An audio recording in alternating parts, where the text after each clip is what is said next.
పూరా లోకల్. కిషన్ రెడ్డి గారు కొంచెం ఢిల్లీకి వెళ్ళారంటే మన హైదరాబాద్ కూడా గర్వకారణమే కదా, మనం గర్వపడాల్సిందే కదా.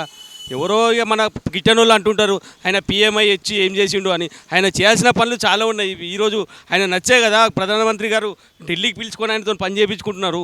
మనం అది గర్వపడాల్సింది పోయి మనం ఎప్పుడు ఒకరి మీద విమర్శించడమే తప్పితే మరి మంచి జరుగుతుందా చెడు జరుగుతుందా ఆలోచన పబ్లిక్ కంటికి కనిపిస్తుంది.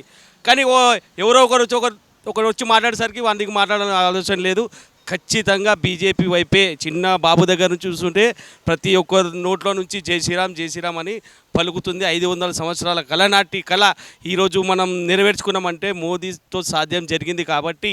అలాగే ఈరోజు మనం చూసినంత మటుకైతే ఈ 10 సంవత్సరాలలో ఏ ఉగ్రవాదులు కానీ ఎవరు కానీ ఇండియాలో కాలు పెట్టాలంటే చాలా ఆలోచించాల్సిన ఉద్దేశం ఉంది. ఈరోజు అభినందన్ని కానీ 370 ఆర్టికల్ కానీ మంచి పనులు మన మోడీ గారు చేశారు. ఒక్క పాకిస్తాన్లో ఉన్న మనిషిని సేఫ్టీగా తీసుకొచ్చిన మోడీని గెలిపించుకోనికి ఒక్క కారణం చాలు.